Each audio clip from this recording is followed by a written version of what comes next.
তো বন্ধুরা, আজকে ঘুম থেকে উঠতে খুব দেরি হয়ে গেল। তো বন্ধুরা, চলো ভিডিওটা স্টার্ট করা যাক। আজকের ভিডিওটা এই সাঁটাভাঙা ওয়েদার নিয়ে স্টার্ট করলাম। পরিবেশটা দেখো, আজকে রোদ তো চারদিকে। এই যে আমাদের মন্দিরটা, কালীঘাটের মন্দির এটা। আর আমার ডিউটি ম্যাক্সকে নিয়ে বাইরে বেড়ানোর। আমাদের এই ম্যাক্সটা আগে ভিডিও তোমাকে বলেছি, এর সাথে পরিচয় করেছি। এখানে বাইরে বেরিয়ে আজকে কয়েকটা ব্লগারের সাথে দেখা হয়ে গেছিলো। স্কুলের ব্লগার মোবাইল নিয়ে এসে পোদ্দারি মারাচ্ছিল। আর এই যে আমি এই ব্যাটটা নতুন নিয়েছি, বুঝতে পারলাম। তোমার সাথে হয়তো শেয়ার করা হয়নি যে আমি ক্রিকেটে খেলি। তো এই ক্রিকেট খেলে নিয়ে আমি ব্যাটটা নিয়েছি। ক্রিকেট খেলতে বাবাকে বলেছিলাম ব্যাটটা দেওয়া, তো বাবা ব্যাটটা দিয়েছিল। ব্যাটটা খুব ভালো ব্যাটটা। ব্যাটটার প্রাইস কম হবে তোমার কমেন্টে বলো আমাকে, হ্যাঁ। আর তোমার সাথে হয়তো বলানো হয়নি যে আমি একটা অলরাউন্ডার। তো যাই হোক, বলে দিলাম। আমি বলটাও যতটুকু আমার ঠিক আছে, কিন্তু ব্যাটটা অতটা ভালো হয় না, বুঝতে পারলা। আর খেলা টেলার পর খুব ঘেমেও গেছিলাম, বলার মতন না।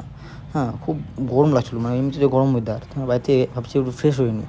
তাই কয়েকটা বল করে নিয়ে একটু ফ্রেশ হয়ে নিয়ে এখন একটু গামছা থেকে হাত পা মুছে নেবো, বুঝতে পারলা। তো বন্ধুরা, অনেক অনেক ঘুরে তোমাকে ভিডিও করলাম। তো আজকের জন্য এটুকুই। দেখা হচ্ছে নেক্সট ভিডিওতে। টাটা।